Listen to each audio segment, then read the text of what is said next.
Mesdames et messieurs, nous sommes à Bruxelles, en Belgique, la capitale de l'Union européenne, et plus précisément à l'Université libre de Bruxelles, que vous pouvez constater. Là, nous sommes dans la capitale de l'Union européenne, donc pour donner la parole à un enfant du Cameroun, Dr Patrice Désiré Dongo, un enfant né au Cameroun, qui a fait ses études au Cameroun, obtenu son doctorat au Cameroun. Il est aujourd'hui chercheur dans cette université libre de Bruxelles et il vient de participer à une mission organisée par l'Agence spatiale européenne. Nous allons lui donner la parole pour comprendre son parcours, comment il est arrivé à être l'un des personnages clés des recherches qui vont certainement permettre à l'Union européenne, voire à cette multinationale, de se développer. Suivez-moi dans quelques minutes, exactement ici dedans. Bonjour et bienvenue à MRC. Je vous remercie grandement d'avoir honoré le MRC justement en nous donnant de pouvoir nous exprimer devant votre caméra. Et moi, monsieur Ndongo Patrice Désiré, je suis encore plus honoré que vous soyez venu jusqu'à moi. Je dois avouer que ce n'est pas légion chez moi, donc comme vous pouvez le constater, je pourrais avoir une tendance à être un peu verbalement constipé, c'est parce que c'est tout nouveau. Donc ben voilà, je vais vous faire visiter notre unité de recherche, le Microgravity Research Center. Donc sans plus tarder, nous allons aller voir effectivement les locaux. Est-ce que je peux vous demander d'enlever votre masque un instant? Nous respectons bien la distanciation d'au moins 1 mètre. Que ceux qui vous connaissent voient bien que vous êtes Patrice Désiré Dongo. Ceux qui vous connaissent vous découvrent comme moi je le fais en ce moment. Voilà, nous allons donc vous suivre. Ok, merci.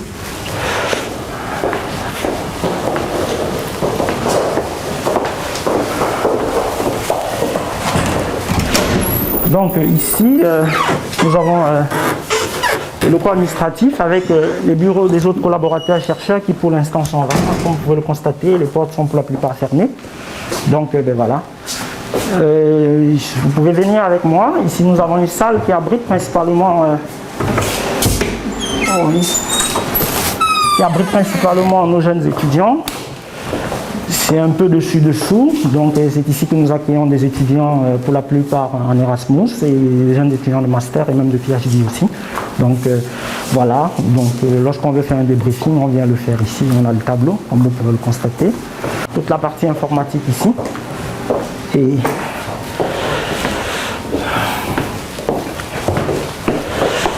là, vous pouvez apercevoir le long de ce mur, ce tableau qui est là, justement, arbore l'ensemble des missions qui ont été effectuées par les différents membres de l'unité de recherche. Ça, c'est une équipe purement russe qui est abritée ici.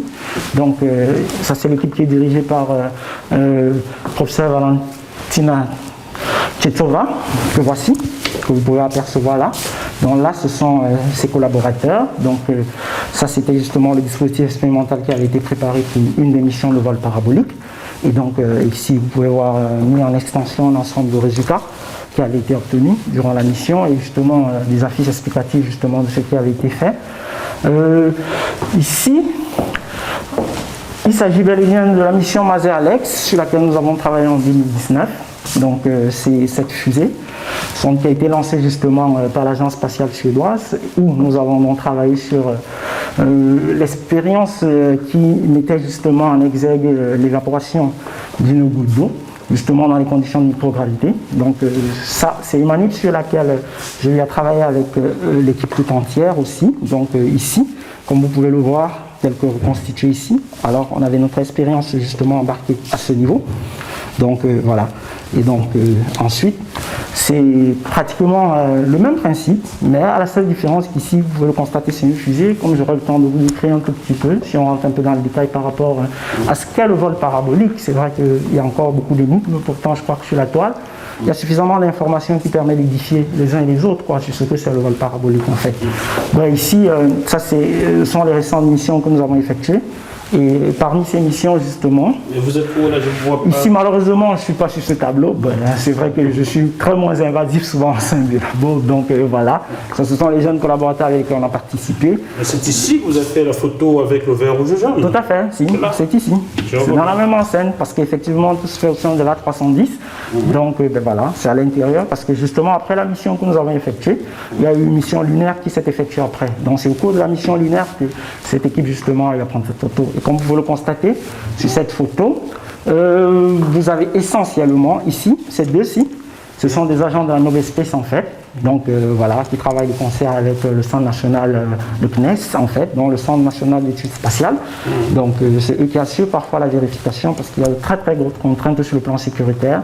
Donc ben là maintenant, ça c'est notre coordonnateur de recherche, le docteur Kali Orio, et donc là on a les étudiants de PhD. Qui sont là, qui ont participé effectivement à la mission. Ça, c'est un des étudiants que j'ai encadré, justement, qui est embarqué à bord, une des manifestations. Donc, ça, c'est Dario Pisanti. Donc, je l'ai encadré, il a défendu sa thèse de master l'année dernière. Et voilà, il a donc participé. C'est lui qui a conduit, en fait, nos expériences pour le compte de la mission de vol lunaire, en fait. Donc, voilà, ça, c'est un tout petit peu comme ceci qu'on arbore souvent un peu l'ensemble des réalisations qui sont faites. Ici, vous avez Douane d'ailleurs, qui est un astronaute très réputé en Belgique. Donc voilà. Donc, il y a Douane là, qui est venu plusieurs fois au sein de l'unité justement pour échanger sur un ensemble de problématiques avec nous. Et voilà, on prend la peine d'arborer toujours comme ça pour archiver un tout petit peu. Donc ici, on peut avoir un aperçu de la qualité de la vie au sein, par exemple, de suspension. Oui, c'est vrai que lorsqu'on rentre dans ce qu'on appelle la free floating zone, voilà, c'est un tout petit peu comme ça qu'on se comporte. C'est phonique, comme tu disais. Oui, tout à fait. Ouais, je crois que c'est très. Vous avez des photos de vous dans cette position? Oui, j'en ai. Je n'ai rien. Oui, ça, je pourrais vous en donner. Je crois que je peux regarder sur mon PC. Ce serait possible de les avoir. Ouais. Donc voilà, c'est la continuité de ce que vous avez aperçu là précédemment. Et là, on a les documents qui sont arborés là, qui permet effectivement à chaque jeune chercheur, on s'ennuie difficilement ici. Donc voilà, il y a toujours de quoi lire, même les invités qui ne sont pas du domaine arrivent toujours voilà, à trouver de quoi s'occuper et comprendre ce qu'on fait. Vu qu'on a beaucoup de projets en collaboration avec la NASA, parce qu'on a démarré une collaboration avec la NASA il y a 2 ans. Donc voilà.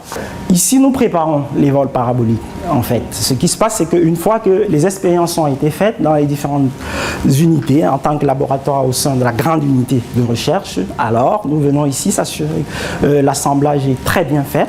Et ici, vous pouvez constater qu'il y a un ensemble d'équipements que l'on retrouve ici. Je vais vous faire rapidement une description. Ça, c'est ce qui s'appelle un tensile machine. Donc en fait, c'est une machine qui permet d'évaluer les propriétés mécaniques des matériaux. Alors très souvent, on peut se poser la question de savoir à partir de quelle force à appliquer par exemple sur un matériau il peut rompre. Alors, ce que nous faisons, c'est qu'avec ce dispositif, on tire sur le matériau. Au bout d'un certain moment, il peut rompre. Et alors, à ce moment, nous avons les éléments concernant sa résistance mécanique.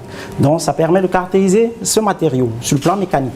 Alors, nous continuons. Ça, c'est l'expérience d'un jeune étudiant en Erasmus qui travaille essentiellement sur l'optimisation d'un module. Un étudiant en Erasmus, c'est un étudiant qui vient d'un pays européen. Tout à fait. Tout à fait. Ceux qui sont en Afrique comprennent ce que c'est qu'Erasmus. Effectivement, plus précisément, c'est un étudiant indien qui étudie en Italie et qui est en Erasmus ici chez nous. Très bien. Effectivement, donc voilà, qui est sous l'encadrement d'un autre collègue qui n'est pas là en ce moment, qui est en vacances. Et donc voilà, comme vous pouvez le constater, il y a des mentions spécifiques. Donc c'est des expériences parfois assez sensibles et dont il ne faut pas toucher parce qu'à la moindre gêne, il peut se retrouver en train de reprendre toute son expérimentation. Donc voilà, ça c'est son dispositif expérimental. Ici, vous avez un poromètre de la maison Pantachrome. Ce qui se passe, c'est que lorsqu'on prend des matériaux poreux, on a envie d'évaluer par exemple la taille de ces matériaux. En fait, je veux dire la taille des pores que l'on a dans ces matériaux. Alors on est obligé de recourir à cette machine. Une comme celle-ci nous a coûté 70 000 €, cette machine à elle seule. La Quantachrome. On va avoir l'unité centrale d'un simple ordinateur. Oui, tout à fait, ça c'est ce qu'on croirait, mais ça c'est associé justement à cette chambre d'azote. Et ici, nous avons le dispositif dans lequel nous allons faire entrer justement les échantillons. Ici, on met des échantillons. Et justement, moyennant tout un processus bien élaboré, on arrive donc à évaluer la taille des pores de certains matériaux. Et croyez-moi, ici on peut mesurer des pores même de taille nanométrique avec ceci. Donc parfois on veut estimer, comme vous pouvez le constater là, on a une structure poreuse qui est posée à l'intérieur, donc là le matériau va se poser à l'intérieur. Ça peut être par exemple, tel que nous l'avons fait par exemple pour certains filtres intraveineux, donc on a envie de s'assurer effectivement que la taille qu'il faut, elle est respectée. Et alors là, on va utiliser un dispositif comme celui-ci pour pouvoir le caractériser et dire, ok, d'accord, si la taille, elle est conséquente pour l'application désirée, en fait. Donc voilà. C'est un dispositif de... Notre Patrice Désiré l'explique, ça passe mieux, hein? Donc voilà. Je vais... D'accord, ça va, c'est bon. Et comme vous pouvez le voir, on a toujours des équipements de protection en amont. Donc, c'est ce qu'on retrouve généralement dans un laboratoire où on est appelé également à manipuler les produits chimiques. Ici, vous avez un data logger, ça sert à faire des acquisitions. Ici, vous avez un générateur de tension continue. Et là, vous avez justement un bloc à relais qui permet effectivement d'interfacer ce générateur avec ce data logger et ce data logger ensuite avec l'unité centrale pour pouvoir faire l'acquisition. Donc voilà. Par la suite, ici nous avons une hôte. C'est ici qu'on met justement tous les produits chimiques d'une certaine toxicité. Donc voilà, nous avons des solvants qui ont une certaine agressivité qui vont être stockés ici à l'intérieur. Et donc les manips se feront ici lorsqu'on aura ces produits-là, donc qui simplement inhalés peuvent créer une gêne très très profonde, quoi. Donc la manipulation se ferait ici parce qu'effectivement cette hôte, elle est conçue de manière à pouvoir nous débarrasser, voilà, de toute évaporation, voilà, à travers un conduit qui est juste à l'intérieur. Donc ce que nous on aurait pu inhaler, alors c'est obligé de passer par ce dispositif de ventilation mécanique bien dimensionné, quoi. Donc voilà, c'est ce qui se passe. Voilà, ça c'est un autre dispositif expérimental ici. Ici nous avons un four. Il faut dire que ce laboratoire, il est beaucoup moins utilisé en ce moment. Donc on stocke principalement du matos ici. Donc c'est pour ça que vous allez voir, c'est un peu du bordel un peu partout là. Mais ça c'est principalement un paillage sur laquelle j'ai eu à travailler. Parce qu'en ce moment, nous sommes en train de breveter un travail qui justement vise à la détection de givre. Et l'innovation ici, c'est que le givre en fait, voilà, on peut le dire plus simplement, c'est la glace. Vraiment pour le commun mortel, c'est la glace. On va le dire comme ça. Donc ben voilà, compte tenu des incidents majeurs que peut causer par exemple le revêtement de givre par exemple dans les applications aéronautiques et principalement sur les ailes d'avion, si je prends que ce cas de figure, parce que justement dites-vous que voilà un revêtement de givre d'une épaisseur simplement de 3 mm sur le bord d'attaque par exemple d'une aile d'avion suffit suffisamment pour pouvoir perturber le profil aérodynamique par exemple de l'avion, et c'est la cause justement de beaucoup d'accidents aériens fatals, quoi. Donc voilà, ça ici ça c'est une chambre climatique un peu fait maison, on dira ça comme ça. J'ai commencé par là et je peux vous assurer que c'est là que j'ai obtenu mes meilleurs résultats. Donc voilà, et les résultats qui sont en train d'être brevetés en ce moment ont été validés dans cet environnement. On n'était pas encore vraiment, on était encore à une phase d'essai. C'est vrai que c'est maintenant qu'on a un peu performé cette manipulation. Voilà, ça c'est un peu présenté très rapidement cette unité de recherche. Là, vous avez une box dans laquelle nous rangeons tous nos produits chimiques. Donc voilà, on a la verrerie à l'intérieur. Et là, vous avez un frigo à l'angle là qui permet justement de conserver tous les produits à la température désirée si jamais il y a des exigences au niveau de la température. Voilà, ça c'est un peu présenté très rapidement ce labo. Ici, vous pouvez constater qu'on a une zarguesse. Dans cette zarguesse, très souvent, on embarque des expériences pour être sûr que ben, voilà, les expériences ne sont pas soumises à certaines secousses ou du moins ne sont pas susceptibles de pouvoir subir un ensemble d'agressions extérieures. Donc, on les stocke à l'intérieur. Et donc, c'est là-dedans parfois que la majorité des expériences sont embarquées justement pour effectuer des missions de vol parabolique. Donc, voilà. Et voilà, vous allez voir plusieurs indications dessus parce que voilà, c'est des projets qui sont faits en collaboration avec plusieurs autres universités. Comme ici, vous pouvez le constater, il y a l'université de Cambridge, il y a l'ULB, il y a une université chinoise, dont l'université de Gongqing. Donc voilà, ici on a par exemple l'Institut mécanique par exemple de Casse. Bref, on a le CNSA ici, donc voilà, c'est les différents collaborateurs qui ont participé justement à la mise en œuvre justement de l'expérience qui sont représentés très souvent sur César Guest, comme sur la plupart des expériences, comme je vous le ferai voir lorsque nous allons visiter les labos qui sont beaucoup plus usuels en ce moment. Très bien, nous y allons. Donc, comme je vous ai dit, nous avons plusieurs groupes de recherche. Ben voilà, nous avons notre groupe de recherche à nous. Ça, c'est un autre groupe de recherche aussi. Tous abrités au même endroit. Ici, vous avez ce laboratoire qui est beaucoup plus un laboratoire beaucoup plus bio, on pourra le dire comme ça. Ça, c'est un peu plus la dénomination qu'on donnera à ce laboratoire parce que ce laboratoire abrite principalement deux projets. Deux projets de l'OTAN. Donc voilà, permettez que je me débarrasse de mon masque, si la distance de sécurité est respectée. Ça abrite deux projets de l'OTAN, comme vous pouvez le voir d'ailleurs, marqué sur la plupart des équipements. Vous avez OTAN, donc ben voilà, c'est le pouvoir organisateur qui finance justement l'achat de ces appareils. C'est pour ça que c'est marqué à cet endroit. Donc, il s'agit du projet RADWINS. On a le projet RADWINS. Donc, le projet RADWINS, en fait, c'est un projet militaire qui consiste à développer des membranes polymériques en vue du monitoring de l'état de blessure des blessés de guerre. Donc ben voilà, c'est ce que nous faisons. Donc ici, ce que nous faisons, c'est que nous essayons de développer ces membranes-là et ensuite maintenant de devoir développer des dispositifs d'appréciation de 3 paramètres qui sont assez déterminants quand même pour l'état d'une blessure, à savoir la température de la blessure, la teneur en eau de la blessure et le pH. Donc pour l'instant, nous avons déjà développé un système qui nous permet d'apprécier la température. Et donc voilà, dès janvier 2021, je vais entamer la poursuite de l'instrumentation pour ce qui est de l'acquisition du pH. Donc voilà, ici vous pouvez le constater, il y a des membranes. On a des échantillons de membranes posés à des endroits. Et si vous vous rapprochez, vous allez vous rendre compte que, voilà, si je prends cette membrane, elle est censée être poreuse. Donc voilà, on essaie au mieux de la rendre poreuse, cette membrane, parce que c'est la membrane qui viendra se poser au-dessus de la blessure. Elle doit être biocompatible. Et au-dessus maintenant, le dispositif sensoriel, ou du moins le dispositif d'acquisition, doit être posé. Donc c'est ce qui va effectivement se passer. Donc ça, c'est un des projets de l'OTAN sur lesquels nous travaillons. Le second projet de l'OTAN, qui est toujours quand même abrité entre autres dans ce labo, c'est le projet que je dirige, qui est le projet ICING.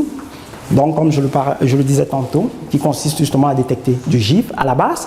Ce projet consistait à développer les techniques de détection du givre, principalement sur les ailes de bombardier. Donc, c'était ça le point de départ.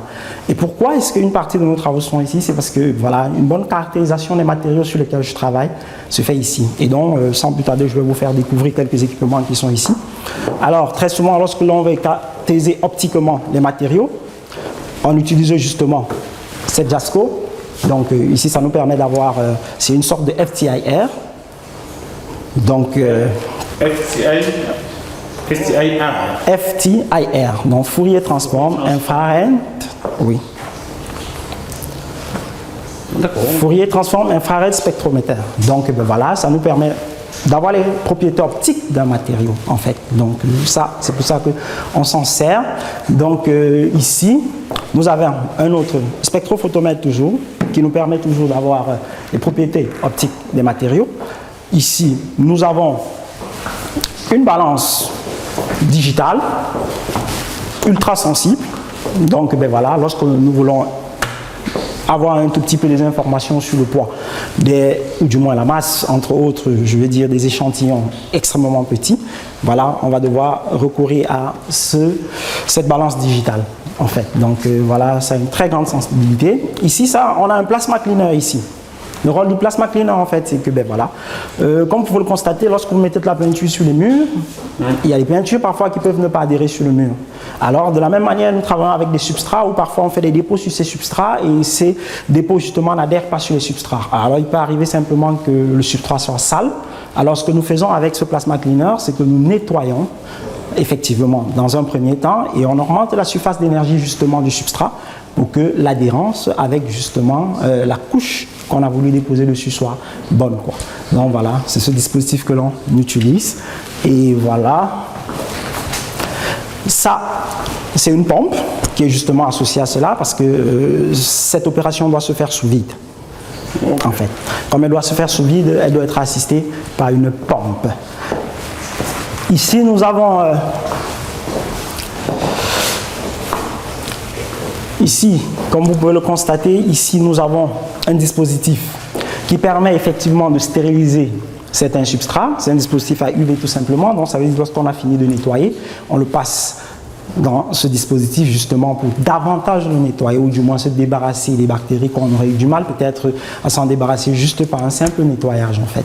Donc nous sommes donc obligés de passer par ce dispositif, par cette Novoscam, donc qui permet à l'aide des rayons UV de pouvoir davantage améliorer la pureté. On comprend par là que l'hygiène est vraiment de mise. Ah oui, elle est de mise, oui, parce que dites-vous que des micro-organismes qui ne sont pas désirés ou du moins qui sont de taille très très infime que nous ne voyons pas, voilà, peuvent perturber significativement le rendu d'un résultat. Donc on veut s'assurer qu'on travaille dans les conditions de pureté extrême, quoi. Donc voilà, il y a des équipements qui sont prévus pour. Donc ben voilà. Ici on a un spin coater, ça nous permet de distribuer par exemple voilà, des solutions sur les surfaces. Parfois on a envie de distribuer de manière uniforme, par exemple, je sais pas, je travaille par exemple avec des polymères qui sont parfois sous forme liquide et on a envie de redistribuer par exemple ces polymères sur des surfaces. Alors on a besoin d'un dispositif approprié qui va redistribuer de manière à pouvoir nous aider à avoir une épaisseur désirée. Donc, ça fait 5 ans seulement que vous êtes ici à l'Université libre de Bruxelles. Si. Vous êtes venu de l'Université de Chang. Tout à fait. Quand vous êtes arrivé ici, vous avez dû penser que vous êtes atterré au paradis. Il n'y avait peut-être pas ça à l'Université de Chang. Oui, je dois reconnaître que oui, lorsqu'on arrive, c'est toujours un choc. Parce qu'on découvre des choses qu'on n'a pas eu l'habitude de voir, on prend du temps de se les approprier. Et donc, voilà, j'étais comme tout jeune chercheur qui arrive dans une unité de recherche où on rencontre des équipements dont on en a entendu parler, qu'on a vu simplement à la télé. Et donc, voilà, j'étais dans les mois, mais bon, au bout d'un certain moment, on finit par se familiariser avec cet environnement, quoi. Donc, peut-on dire qu'au Cameroun, vous étiez beaucoup plus pétri de théorie que de pratique? Il faut dire qu'au sein de l'université de Chang, je dois reconnaître quand même qu'il y a d'énormes efforts qui avaient été faits dans ce sens, même si davantage reste à en faire. Mais il faut dire quand même que s'il fallait passer sur la balance, la pesanteur pèsera beaucoup plus sur un apprentissage fort théorique en fait. Donc c'est un travail qui est pour l'instant encore au niveau de la modélisation, mais je dois reconnaître qu'au jour d'aujourd'hui, j'y suis retourné il y a 1 an, mais il y a un travail de titan qui est en train d'être abattu, donc voilà, il y a des équipements qui se mettent en place tout doucement et je pense que voilà, si ça continue ainsi, dans un avenir certain, peut-être on pourra se dire, on sera beaucoup moins surpris quand on partira de cet environnement pour ce type d'environnement en fait. Donc c'est ce que je dirais. Mais dans mon cas de figure, ça n'a pas toujours été aussi ça, quoi. Oui. Donc ici, comme vous pouvez le constater, je parlais tantôt de ce spin coater dont nous l'utilisons justement pour pouvoir assurer le dépôt par exemple, moyennant voilà, une certaine calibration, nous pouvons obtenir les épaisseurs que nous désirons effectivement sur certains substrats. Donc on peut avoir un substrat de silice sur lequel on veut déposer un polymère, en fait on veut le distribuer de manière uniforme dessus, et alors là on va l'embarquer dans ce dispositif moyennant une rotation dont la vitesse peut être choisie conséquemment, et au bout d'un certain moment on aura dispersé effectivement la solution sur l'ensemble justement du substrat. Alors, donc, si ce revêtement était désiré, finalement on l'obtient. Et comme je le disais tantôt, tout à l'heure vous avez vu le plasma cleaner de l'autre côté. Donc il peut arriver qu'on prenne par exemple un substrat, et sur ce substrat, je peux prendre ce substrat par exemple. Si je prends ce substrat et je décide par exemple d'y déposer par exemple, je ne sais pas, un revêtement de polyaniline par exemple dessus, et ce qui se passe, c'est que ça ne tient pas. Alors, une des choses que je ferai dans un premier temps, c'est de nettoyer davantage. Je vais peut-être le passer dans un sonicateur pour être sûr que voilà, il n'y a pas d'impureté qui soit responsable justement de cette absence d'adhérence. Et alors, si ça ne le fait toujours pas, je vais passer dans un plasma cleaner qui va me permettre de passer à un niveau de traitement supérieur, quoi. Et donc là, oui, le plasma cleaner, le voici. Justement, ça me permettra justement d'augmenter l'énergie de surface. Et là, ça peut nettement, dans la majorité des cas ici chez nous, ça nous permet justement de réaliser les objectifs désirés, quoi. Donc voilà. Donc ici vous avez la Regemat par exemple. Ici ça c'est une machine qui nous permet justement, pour faire simple, elle peut nous permettre effectivement de pouvoir imprimer des prothèses. Des prothèses. Oui, avec cette Regemat, effectivement. Donc, c'est une machine qui a une contrainte au niveau de la viscosité, par exemple, des liquides qu'on a appelés imprimés, mais c'est principalement des liquides biologiques. Donc, que nous pouvons utiliser. Dans le cas d'espèces, nous ne travaillons qu'avec des liquides biologiques ayant une certaine viscosité quand même. Donc voilà. Mais voilà, en termes d'application, si vous allez sur Internet, vous tapez Regemat, vous allez vous rendre compte que c'est l'équipement utilisé pour produire des prothèses en fait. Donc voilà. Vos explications vont donner envie aux jeunes chercheurs d'Afrique de solliciter l'ULB. Hein? Ah, c'est notre souhait, ce serait une bonne chose. C'est avec grand plaisir qu'on va les recevoir en fait. Ici, vous avez un nanosizer. En fait, ce qui se passe avec cet appareil, il nous permet toujours de caractériser par exemple la présence des particules de taille extrêmement petite, donc de l'ordre du nano. Souvenez-vous, en fait, dites-vous un tant soit peu si vous prenez par exemple un verre d'eau et que vous répandez à l'intérieur des nanoparticules. Alors, vous avez besoin de connaître la taille des nanoparticules qui sont à l'intérieur de ce verre d'eau. Alors, ce que nous allons faire, c'est que nous allons passer dans un nanosizer qui va nous permettre rapidement de caractériser les nanoparticules présentes avec leur taille, ou du moins la distribution de leur taille. Et donc là, ça arrive à faire des mesures de l'ordre du nanomètre en fait. Voilà, donc vous avez entendu parler sans doute des nanomatériaux, donc c'est un peu le vent en poupe en ce moment, parce que ça joue une partition très très importante justement dans beaucoup de systèmes. Si on prend les systèmes de détection, voilà, ça va améliorer la sensibilité de certains systèmes. Si on prend par exemple les systèmes mécaniques, voilà, on aura des structures dont la résistance mécanique est davantage améliorée avec les nanomatériaux.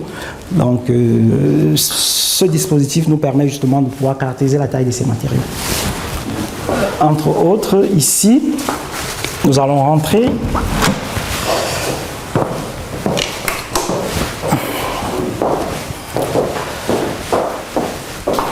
ici, nous avons un microscope digital de Keyence qui nous permet par exemple de faire le profil optique de certaines surfaces dont on s'en sert. Quand on veut évaluer par exemple la rugosité de certaines surfaces, on peut l'utiliser parce que ça a une très très bonne profondeur de champ. Et donc là, vous avez le dispositif de visualisation qui est ici. Et donc on a plusieurs objectifs là. Et donc en fonction justement des substrats que nous avons et de la résolution qu'on a envie d'atteindre, alors on peut effectivement utiliser un objectif ou un autre. Donc c'est ce que nous faisons avec ce microscope digital. Ici vous avez un autre spectrophotomètre qui nous permet toujours de pouvoir évaluer. Donc c'est un spectrophotomètre de la maison du constructeur Chimatsu qui nous permet effectivement toujours de pouvoir évaluer les propriétés optiques d'un matériau. Donc on a peut-être envie d'évaluer le spectre d'absorption par exemple d'un matériau, alors on va le passer à l'intérieur de ce dispositif dont on verra effectivement sur quelle longueur d'onde ça absorbe, parce que si nous prenons par exemple le spectre solaire, où nous avons justement à l'intérieur le cas le plus courant, on a par exemple une partie qui est destinée à des rayons UV jusqu'à une certaine longueur d'onde, jusqu'à environ 400 nanomètres. Après, on aura une partie qui est celle du visible, après on aura une partie qui est celle de l'infrarouge. Alors, si nous voulons savoir dans quel range, par exemple, le matériau il absorbe le plus de rayonnement, on va passer dans ce dispositif qui va nous permettre d'apprécier cela. Ici, nous avons une Dymatix, qui est une façon un peu plus évoluée aujourd'hui de faire des circuits imprimés. Donc voilà, c'est des circuits imprimés qui peuvent être faits avec des précisions nanométriques, telles que vous pouvez le voir là. Les lignes sont extrêmement petites. Et donc il y a des encres qui sont utilisées. Voilà, les encres doivent respecter un certain nombre d'exigences, la viscosité notamment, justement pour éviter que ça bouche à l'intérieur. Et voilà, les dépôts se feront justement sur différents substrats. Mais le plus important ici, c'est que nous avons besoin des précisions de l'ordre nanométrique. Donc vous pouvez voir les lignes, elles sont extrêmement fines, mais elles sont conductrices, ces lignes en fait. Elles sont tellement fines. Donc voilà, c'est ce dispositif qui nous permet justement de réaliser cela. Donc nous allons designer justement ce que nous voulons et on va l'embarquer justement à travers cette imprimante digitale et les impressions se feront. Donc voilà, c'est à cela que nous sert la Dymatix. Ici nous avons un goniomètre. Le goniomètre ici nous permet d'évaluer, je dirais pour faire simple, les propriétés d'une surface. Est-ce que la surface, par exemple, elle est hydrophobe ou elle est hydrophile? Et donc, avec ce goniomètre, nous allons évaluer tout ce qui est angle de contact et mesurer également la tension de surface. Ça nous permet ici d'évaluer la mouillabilité par exemple. Donc si vous prenez par exemple un filtre à café, vous allez vous rendre compte que voilà, pour concevoir un filtre à café, c'est ce type de caractérisation qui a été faite pour savoir jusqu'où le filtre à café peut être mouillable en fait. Parce que voilà, il y a des surfaces qui sont essentiellement hydrophobes et ça c'est le challenge par exemple que nous visons au sein du projet Icing, donc de développer vraiment dans un premier temps des systèmes anti-icing, comme on le dit, qui sont pour la plupart des surfaces ou du moins des matériaux dits glaciophobes. Donc ce sont des matériaux qui sont essentiellement dits glaciophobes, donc ça veut dire évite au mieux que le givre puisse se former dessus. Donc c'est pour justement caractériser ces matériaux, nous devons nous assurer d'ailleurs qu'on a un angle de contact le plus élevé possible, donc je vais dire au-dessus de 90 degrés ou du moins de 90 degrés.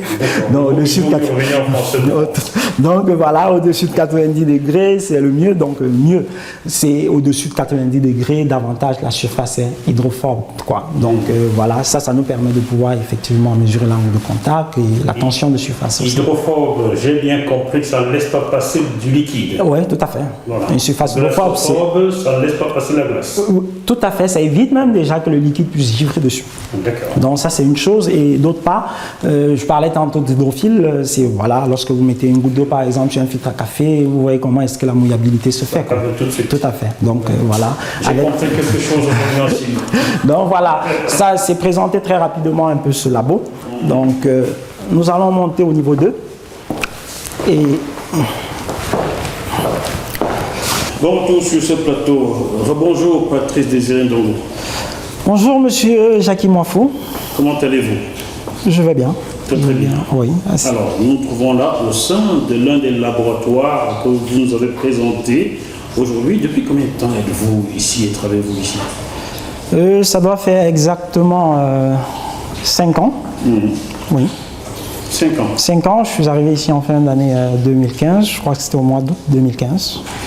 Donc, Patrice Désiré Ndongo, on va dire, vous êtes chercheur au centre de recherche de microgravité de l'école polytechnique de l'Université libre de Bruxelles, ici en Belgique. Vous avez récemment participé à une mission de recherche spatiale grâce à un vol parabolique de l'Agence spatiale européenne. Effectivement, c'est une mission qui, comme cela se fait assez couramment dans les activités de recherche spatiale, donc voilà, les agences de recherche spatiale telles que la NASA, telles que l'agence de recherche spatiale russe, l'agence de recherche spatiale canadienne, l'agence de recherche spatiale par exemple japonaise, organisent. On doit dire qu'en l'état, il y a 3 agences spatiales qui sont investies justement dans cette activité de vol parabolique. Et donc l'Europe, à travers l'Agence spatiale européenne, donc l'ESA, voilà, est l'agence qui a, je dirais, l'engin le plus spacieux, donc pour pouvoir l'effectuer. Donc c'est effectivement à bord de cet engin qui est essentiellement géré par la Novespace, qui travaille de concert avec le CNES, qui est le Centre national d'études spatiales, et voilà, de concert avec l'Agence spatiale européenne, pour pouvoir justement conduire ces expériences dont une des visions finales est bien sûr de pouvoir mener des recherches voilà, dans l'environnement spatial. On va dire la vérité aux téléspectateurs, car sur JMTV+, on dit la vérité, rien que la vérité. C'est pas vous qui êtes venu à moi, c'est moi qui suis venu à vous. Après votre retour de cette émission, vous êtes photographié, hein, cette photo que les téléspectateurs regardent, vous êtes photographié devant votre engin avec le drapeau du Cameroun. J'ai reçu cette photo-là, je me suis dit, qui est ce monsieur Ndongo? Je dois le retrouver. Et notre ami, mon confrère Ferdinand Maïga, qui vous avait interviewé pour La Voix du Centre, le journal La Voix du Centre, m'a permis de venir à vous. C'est comme ça que les choses sont bien déroulées. Hein. Oui, tout à fait. Voilà, donc merci au journal du Centre, merci à Ferdinand Maïga. C'est comme ça qu'on doit collaborer pour mettre en exergue les enfants d'Afrique qui sortent de l'ordinaire. Avant de revenir sur votre mission, je vais vous demander qui êtes-vous? Voilà, on voit travailler Patrice Désiré Ndongo. Qui êtes-vous? À l'état civil, je me nomme Ndongo Patrice Désiré. Je suis originaire du Cameroun et j'ai fait principalement mes études à l'ouest, Cameroun, donc dans la ville de Tchang. Donc je suis né à Baganté. Et donc dès la maternelle, mes parents, pour les raisons professionnelles, se sont retrouvés à Tchang. Et voilà, c'est là où j'ai fait tout mon parcours. Je veux dire de la maternelle jusqu'au supérieur, quoi. Votre papa, il travaillait dans quoi? Mon papa, il était vétérinaire. Ah. Ouais, il était vétérinaire. Donc voilà, à l'époque, il était en service à Baganté. Et donc c'est là où je suis né. Et donc quelques mois plus tard, il a été affecté à Tchang. Et voilà, c'est comme ça que nous nous retrouvons à Tchang. Il était donc fonctionnaire? Oui, il était fonctionnaire, tout à fait. D'accord, je comprends bien. Alors, je vous ai jamais demandé de quel coin du Cameroun vous êtes originaire. Hein? Ça ne m'intéresse pas. C'est l'enfant du Cameroun qui m'intéresse. Si vous voulez dire de quel coin du Cameroun vous êtes, libre à vous. Libre à vous. Moi, je vais vers les Africains qui sortent du lot. Voilà pourquoi je suis allé à vous. Votre parcours académique, donc, vous avez commencé à Baganté, où vous naquîtes. Oui. Vous avez poursuivi à Tchang, où votre papa a été affecté. Tout à fait. Jusqu'à l'université de Tchang. Tout à fait. Et vous avez validé ce cursus par quel diplôme avant de quitter le Cameroun? J'ai validé ce cursus par l'obtention de mon PhD. PhD? Oui, de mon PhD, de mon doctorat effectivement en physique, option électronique. Et je l'ai défendu en 2019, quand j'étais déjà ici, bien évidemment. Donc, parce que je dois préciser que ma venue ici en 2015 s'inscrit d'abord dans un premier temps dans un stage. Oui, dans l'objectif d'un stage qui a duré 1 année. Et donc, au terme de cette année, il y a eu une proposition. Voilà, il y avait un projet de l'OTAN qui se mettait en route. Et donc, voilà, j'ai été approché justement par le professeur Franck Dubois et le docteur Carlo Iorio qui m'ont fait la proposition, vu que je n'étais pas encore docteur, si voilà, je pouvais poursuivre ces travaux dans le cadre justement de ce projet. Je dois préciser que la première problématique sur laquelle j'ai eu à travailler pendant mon stage, vu que j'allais en immersion dans un environnement qui était un peu plus appliqué, ça a été essentiellement de travailler sur le développement d'un senseur à base de papier pour évaluer le taux d'électrolyte dans les liquides biologiques. D'accord, ça c'est beaucoup plus technique pour nous. Je vais peut-être simplifier le propos en disant que en fait c'est une motivation qui est née d'une observation personnelle que j'ai eu à faire parce que j'ai un de mes parents qui était malade et je me suis rendu compte effectivement que dans la litanie des examens qui avait été recommandée, il y avait un examen qui s'appelait l'ionogramme. Et donc la curiosité a bien voulu que je sache ce que cela, voilà, en quoi est-ce que cela retournait. Et donc c'est soucieux justement de comprendre que l'on m'a fait savoir que l'ionogramme, effectivement, c'est l'examen qui permet d'avoir le bilan ionique, par exemple, voilà, d'un patient au travers des liquides biologiques. Et ça peut être dans le sang, ça peut être dans l'urine. Et donc ma curiosité, elle est davantage plus loin parce que étant déjà en physique à l'université de Tchang, je voulais comprendre exactement comment est-ce que cela se faisait. Et donc, on m'a fait savoir qu'on dosait, par exemple, je me souviens, à l'occasion, on avait prescrit le dosage de l'ion sodium. Et voilà, c'était pour un coût de 12 000 francs. Et personnellement, j'ai été frappé de me rendre compte que pour une activité pareille, ou du moins pour un examen pareil, on peut dépenser 12 000 francs. Et alors, dans mon esprit, je suis parti avec un sentiment de comment est-ce qu'il serait possible de développer une solution qui soit accessible, qui se dit dans le jargon biomédical point of care, donc qui soit beaucoup plus proche du patient, voilà, qui puisse être utile justement pour les populations enclavées qui sont en zone rurale, pour nos parents qui parfois ont besoin de contrôler certains paramètres tels que justement le bilan ionique, et ils veulent savoir par exemple quel est le taux de sodium dans leur corps, quel est le taux de potassium, vu que cela est assez, comment je vais dire, tous ces paramètres sont assez déterminants pour l'état de santé global de notre corps, pour l'équilibre de notre corps. Et donc l'idée pour moi c'était justement de développer un senseur point of care, un peu comme on pouvait le voir pour les tests de grossesse aujourd'hui. Donc c'est le tout premier travail sur lequel je me suis embarqué quand je suis arrivé ici. Et donc ça m'a permis de faire une immersion justement dans cet environnement appliqué, voilà, en faisant un peu le tour d'un ensemble de techniques qui m'étaient encore essentiellement étrangères, où j'ai eu à faire une immersion profonde dans l'électrochimie. Donc voilà, c'était le mode d'instrumentation sur lequel j'étais tenu de travailler, et de fil en aiguille, après avoir travaillé sur ce projet, il y a eu le projet Radwings de l'OTAN, voilà, qui devait se mettre en route. En effet, vous êtes très bon communicant, car c'était la suite de ma question. Vous avez eu la charge de conduire et d'encadrer des étudiants. Il y a eu donc ce projet Icing and Radwings. They say that in English? Exactly. De l'OTAN. Vous avez donc participé au projet de lancement de Mother 14. They say that? Yes. Arles, de l'Agence spatiale européenne. Oui. Préparation de plusieurs campagnes, vol parabolique, et à ce jour en charge du projet GIS. GIS. Oui. De la Graphene Flagship. De la Graphene Flagship. Graphene Flagship. Oui. Moi j'apprends pour faire que les spectateurs. Je connais rien en suivi, donc j'ai bossé des semaines pour prononcer 2-3 mots. Donc vous êtes donc en charge de ce projet qui appartient à l'Union européenne et à Airbus. Airbus est un des partenaires au sein de ce projet.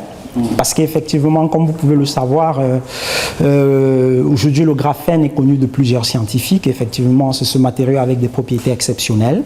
Et donc l'Union européenne a pris à bras le corps justement voilà, l'exploration de ce matériau à travers différents projets de recherche. Et donc tous ces projets ont dû se regrouper au sein d'une même cuvette qui s'appelle la Graphene Flagship. Et donc, la Graphene Flagship va réunir ici justement l'ensemble des acteurs européens, les différentes universités. Nous travaillons par exemple sur ce projet avec l'université de Cambridge, on travaille par exemple avec une université à Barcelone, on travaille effectivement avec une université en Allemagne. Donc voilà, ce sont des universités européennes comme ça qui se mettent autour de ce projet pour pouvoir voilà, davantage développer ce matériau. Et Airbus, donc, est un des partenaires parce que le but ici, c'est de pouvoir à la fois suivre, comment je vais dire ça, un algorithme bien élaboré qui consistera à passer de la recherche qui pourrait être dite fondamentale à une recherche beaucoup plus appliquée. Donc le but n'est pas simplement de travailler sur le matériau, mais de voir comment est-ce qu'on peut l'appliquer. Vous l'avez expliqué, la différence entre les recherches fondamentales et les recherches appliquées. J'ai compris que les recherches fondamentales, c'est ce qui en physique ou en chimie est établi à la base. Tout à fait. Et sur cette base-là viendra maintenant cette base sera le début de la recherche appliquée. Tout à fait. En fait, le début, mais ce sera un tout petit peu le rétroviseur qui va aider justement la recherche appliquée à pouvoir se faire. Parce que c'est justement sur l'ensemble de ces corollaires ou de ces fondamentaux que justement la recherche appliquée se mettra en route. Parce qu'elle ne saura se dédouaner justement de ces corollaires. Pour l'enfant qui fait CM2 et qui voudra faire chimie demain, cette machine-ci existe déjà. Tout à fait. C'est la recherche fondamentale qu'il a établie. En effet, tout à fait. La recherche appliquée viendra comprendre ce que cette machine-ci pourrait apporter ou apporter de négatif ou de positif dans la vie de l'humain. Ça, c'est l'appliquer ensuite. Ça peut se dire en ces termes, mais je dirais aussi que pour la construire, c'était déjà de la recherche appliquée. C'est de la recherche appliquée justement qui s'est inspirée justement d'une étude antérieure qui a été faite par la recherche fondamentale, qui a mis en exergue un ensemble de matériaux avec leurs propriétés, qui a donc aidé justement la recherche appliquée à se dire ok, si nous mettons tel matériau et tel autre matériau en musique, alors on peut construire un équipement comme celui-ci. Voilà un tout petit peu.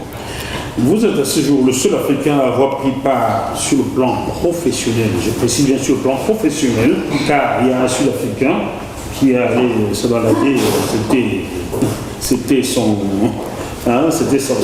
hobby d'aller dans l'espace. Donc vous êtes le seul Africain qui, sur le plan professionnel, a participé à une telle mission. Quel sentiment avez-vous de savoir que vous êtes le seul issu du continent noir à avoir participé à une telle mission? Je dirais qu'il est important justement de rectifier cela parce que avant de donner mon sentiment, bien évidemment, je ne serais pas prétentieux en disant que je suis le seul, parce que aujourd'hui, ça fait partie des activités qui se font même à des hauteurs de loisirs, si les gens le veulent. Donc, des gens peuvent aller se balader simplement s'ils le veulent. Tout à fait.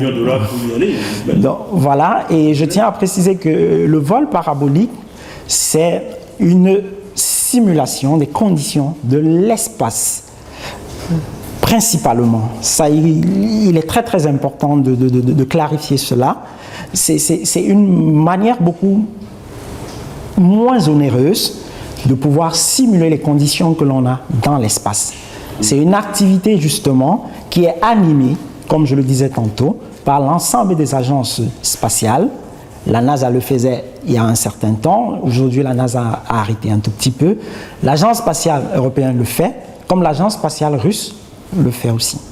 Donc voilà, c'est qu'on se dit, ok, si on doit par exemple, prenons le cas, rejoindre par exemple la Station spatiale internationale, c'est quand même 2000 km. Et il est important de préciser que ce sont des voyages qui ne se font pas simplement pour le loisir, parce qu'il y a d'autres aléas quand même sur le chemin.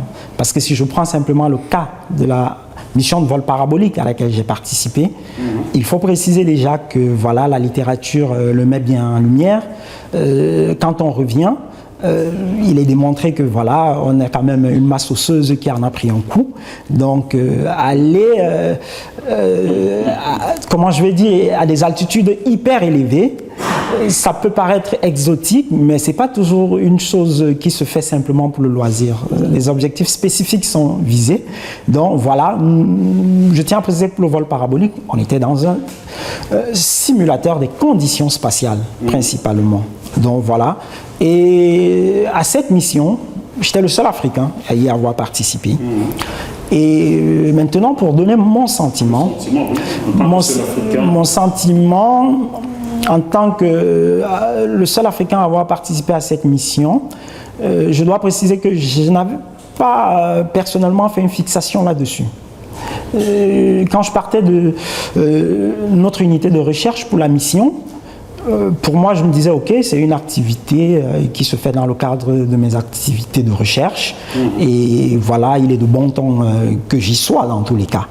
Et de se retrouver là-bas tout seul, c'est peut-être maintenant que vous me posez la question que je réalise effectivement que, bon, peut-être il devait avoir un sentiment particulier, mais je dois dire que le sentiment qui m'a le plus habité, c'était d'être là et de pouvoir apporter ma modeste contribution à une problématique de la science qui était posée en fait.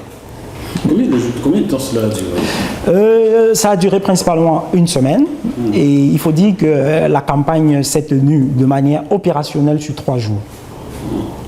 Elle s'est tenue de manière opérationnelle sur 3 jours parce que, voilà, sur chaque journée, on a 31 paraboles à réaliser.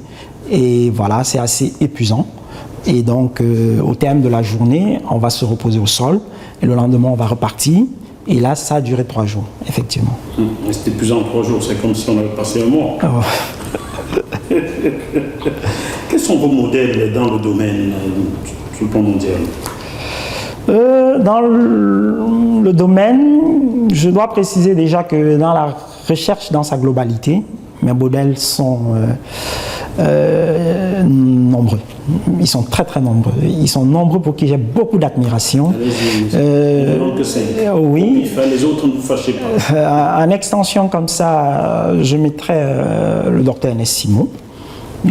Simon qui est camerounais comme vous. Tout à fait. Je mettrais le docteur Ernest Simon. Je mettrais par exemple le Sud-Africain Neil Turok. Et je mettrais également le président actuel de la Société camerounaise de physique. Ça peut vous surprendre, mais c'est pour moi un modèle parce que c'est quelqu'un qui m'a personnellement inspiré. Comment il s'appelle? Le professeur Robert Tidga. Il m'a personnellement inspiré et voilà, à cela je vais citer des personnes telles que le professeur Wafo. Oui, le professeur Wafo, oui, non, le professeur Wafo au Cameroun, voilà, c'est un modèle pour moi. Et il y a un aîné également, le docteur Yann Tchembo, Oui, qui travaille au CNRS, qui est en ce moment en service aux États-Unis. Ce sont les aînés qui m'ont principalement influencé. Et voilà, il y a le docteur Keuzeux, par exemple, c'est les aînés, tout à fait. Il y a le docteur Séverin Keuzeux. Côté Dubaï ou des États-Unis. Voilà, ce sont des aînés dont, pour moi, le parcours voilà, est hyper inspirant. Et voilà, ça donne toujours de la force, quoi. Nous allons écouter ce que l'un de ceux que vous admirez, donc vous avez dit il est président du Cameroun. De la Société camerounaise de physique, tout à fait. Nous allons écouter ce qu'il pense de vous et on revient sur le plateau dans quelques minutes. Je vais dire que c'est lui qui a fait ma connaissance. Je suis venu dans son lycée. D'accord. Et j'encourageais les jeunes à bien se comporter par rapport à ce phénomène de VIH qui courait les rues. Du fait de ce que j'avais perdu mon frère aîné direct de suite de cette maladie quand je suis revenu d'Allemagne. Alors, c'était très touchant. Je me suis dit, il faut informer les gens sur l'existence de cette épidémie, ou on peut aussi dire qu'on pouvait l'appeler aussi épidémie à l'époque. Et je me suis lancé dans tous les établissements scolaires de Tchang, de la ville de Tchang, où je venais d'être recruté à l'université. Et j'ai eu la chance d'être très écouté par le médecin-chef de l'hôpital de district de Tchang, à la personne du docteur Tsa. Et celui-ci a été fasciné de voir quelqu'un qui n'était pas du corps médical faire une telle promotion de comportement et tout. Et ensemble, nous avons fait pratiquement le tour des établissements. C'est ainsi que je me retrouve aussi au lycée de Tchang, lycée classique de Tchang. Je parle aux élèves et puis je m'en vais. Je ne sais pas qui a parmi un qui m'a particulièrement fixé. Il s'agit de l'actuel docteur Patrick Désiré Dongo. Il me rappellera cela donc quelques années plus tard. Voilà, ça c'est la partie élève. Voilà. Et la partie étudiant? Bien, quand il vient donc, après son baccalauréat, il était en classe terminale quand je suis passé dans son établissement. Donc, la même année, il a son baccalauréat et il s'inscrit à l'université et en physique. Quand je parlais au lycée, il ne pouvait en rien me rapprocher de la physique. On me prenait pour un médecin ou quelqu'un du corps médical. Et là, il s'inscrit en physique. Et à sa grande surprise, j'apparais en salle, je fais cours, etc. Il ne me frappe pas particulièrement à ce moment-là. Ce sont les débuts et on rencontre tous les étudiants. Mais quand je sors de la salle, il est à mes trousses et il me demande s'il peut me rencontrer dans mon bureau. Je lui dis, c'est autorisé, mon bureau est là pour les étudiants. Il me suit donc au bureau et il me dit qu'il est très heureux de me retrouver. Je dis, retrouver? Comment ça me retrouver? Il dit, mais vous vous souvenez, vous êtes venu dans notre salle de classe terminale, ceci, cela. Et puis voilà comment il me rappelle l'histoire de mon passage dans son collège, dans son lycée. Je vois bien. Voilà. Et du coup, un lien particulier naît parce qu'il est toujours à mes côtés, il veut tout apprendre, il brûle d'envie de savoir, il pose des questions très intéressantes et c'est comme cela qu'il ne m'a plus jamais quitté et je ne l'ai plus jamais quitté pour ainsi dire. Comment pouvez-vous décrire l'étudiant qu'il fut à cette époque-là? Si on parle de l'aspect étudiant, c'est un étudiant extrêmement laborieux, extrêmement sérieux, et le rendu est là, parce qu'il a toujours été parmi les meilleurs de sa promotion, sinon le meilleur. Wow. Oui. C'est un brillant étudiant qui pose des questions. Il ne rate pas l'occasion de se rapprocher pour s'instruire, pour interroger. Quand vous l'aurez bien rapproché, vous vous rendrez compte. Il pose toujours des questions. Il veut savoir plus. Il est curieux. Et il est, à côté de cela, il est frappé par un autre aspect, l'aspect humain des personnes. Et peut-être qu'on parlera aussi de cela plus tard. On en a parlé. Je sais qu'à Bruxelles, il tombe souvent son tablier pour prêter main forte dans les associations en tant que bénévole. Voilà. Donc, c'est un étudiant dont l'enseignant peut rêver. Quand on est enseignant, soucieux de transmettre le savoir, on est très sensible lorsque le savoir est reçu. Et lui, il sait bien en recevoir et il sait aussi en transmettre. Quelle satisfaction tirez-vous de l'homme, du physicien qu'il est devenu? Nous savons qu'il vient de participer à une mission de l'Agence spatiale européenne, des choses qu'aucun Africain n'avait fait avant lui sur le plan professionnel. Quelle satisfaction tirez-vous de l'homme, du physicien qu'il est devenu, grâce à vous, en quelque sorte? Merci. Je suis l'un de ceux qui ont contribué. À moi seul, je n'aurais certainement jamais pu l'amener à ce point, puisque les enseignements couvrent un vaste champ. Mais en termes de satisfaction, je pense que l'enseignant sent son rêve se réaliser dans l'accomplissement des tâches de ceux qu'il a su tirer avec lui. Parce que si vous enseignez et vous ne voyez pas le résultat, si vous rencontrez quelqu'un que vous avez enseigné des années plus tard et puis vous lui demandez ce qu'il est devenu, il ne fait rien, vous avez l'impression que vous avez échoué dans votre tâche. Donc, lorsque je vois ce que le docteur Ndongo devient, surtout qu'il ne s'est jamais éloigné de moi, je vous l'ai dit, bon, ma satisfaction est totale. Et je me dis, voilà un qui permettra aux autres de suivre ce chemin. Puisque un étudiant qui réussit, c'est une pièce d'un arbre de partie. C'est un facteur multiplicateur. C'est un espoir que vous semez et que vous voyez fleurir. Voilà. Est-ce que vous sentez par moments un peu en lui lorsqu'il va dans de telles missions? Est-ce que vous, professeur Robert Tchinga, vous sentez un peu en docteur Patrice Désiré Ndongo? C'est une question bien amusante. J'ai dit tout à l'heure que l'enseignant est comme le cultivateur qui met des graines en sol et qui les voit fleurir, mûrir, produire.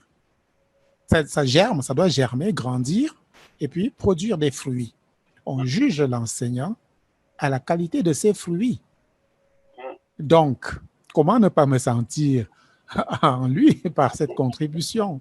Et je crois que tous ceux qui l'ont enseigné vont se sentir d'une manière ou d'une autre en lui. Bien. Dernière question. Quel conseil pourriez-vous lui donner pour sa jeune carrière? Il n'a que 36 ans, donc il a encore du temps devant lui. Quel conseil donnerez-vous pour qu'il tienne à bon le bloc? Le conseil que je vais réitérer, parce que je lui en ai déjà donné, c'est de croire que chacun d'entre nous est un petit génie, y compris lui-même. J'ai l'habitude de dire à mes collègues, si vous ne croyez pas que les étudiants ou les élèves qui sont devant vous sont tous des génies, n'allez pas enseigner. Et c'est ce que j'ai toujours dit à ces jeunes. Dès les premières rencontres, je leur dis, chacun d'entre vous est un génie, mais ce qui vous manque généralement, c'est quelqu'un pour vous le dire, pour vous convaincre que vous êtes ce que vous êtes. Et quand les jeunes l'ont accepté, on voit le génie s'épanouir. C'est le conseil que je lui donne. Souviens-toi, mon jeune Patrice Désiré, que la graine qui somnole en toi, c'est la graine d'un génie, comme celle qui somnole en tous tes jeunes cadets. Voilà le message que je transmets à notre jeunesse, d'ailleurs, à travers lui.